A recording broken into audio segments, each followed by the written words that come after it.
মোহনবাগানে চূড়ান্ত হয়ে গেলেন মেহতাব সিং। আগেই আমরা জানিয়েছিলাম দেশের অন্যতম সেরা ডিফেন্ডার ইতিমধ্যেই বাগানের চুক্তিপত্রে সই করে দিয়েছেন। অপেক্ষা ছিল সরকারি ঘোষণার। শেষ পর্যন্ত দীর্ঘমেয়াদী চুক্তিতে সবুজ মেরুন জার্সি গায়ে চাপালেন মেহতাব।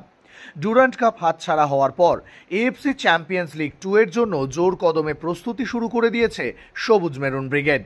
গত মরশুমে টম অলড্রেডের পাশে রক্ষণের দায়িত্ব সামলেছিলেন আলবার্তো রড্রিগেজ।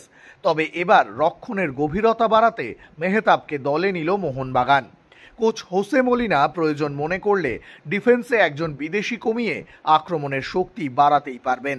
গত কয়েক মরশুমে মুম্বাই সিটি এফসির হয়ে দুরন্ত ফুটবল খেলেছেন মেহতাব। এবার সবুজ মেরুন জার্সি গায়ে নতুন চ্যালেঞ্জ নিতে প্রস্তুত ভারতীয় এই ডিফেন্ডার। মোহনবাগান ছাড়াও মেহতাবকে দলে নেওয়ার দৌড়ে ছিল ইস্টবেঙ্গল, কিন্তু আরও একবার চিরপ্রতিদ্বন্দ্বী লাল হলুদ ব্রিগেডকে পিছনে ফেলে ট্রান্সফার মার্কেটে বড় লড়াই জিতল সবুজ মেরুন ব্রিগেড। দীর্ঘদিন ধরে মেহতাবকে দলে নেওয়ার ব্যাপারে আগ্রহী ছিল মোহনবাগান টিম ম্যানেজমেন্ট, কিন্তু শুরুতে মেহতাবকে ছাড়তে রাজি ছিল না মুম্বাই। অবশেষে বিশাল অঙ্কের ট্রান্সফার ফি দিয়ে তাকে সই করিয়ে নিল সবুজ মেরুন টিম ম্যানেজমেন্ট। ইতিমধ্যেই ভারতীয় ফুটবলে নিজেকে প্রমাণ করেছেন মেহতাব সিং।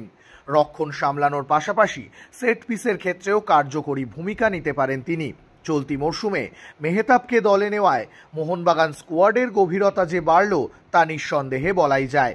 তবে এখন দেখার কত দ্রুত সবুজ মেরুন জার্সি গায়ে মাঠে নেমে পড়তে পারবেন মেহতাব সিং।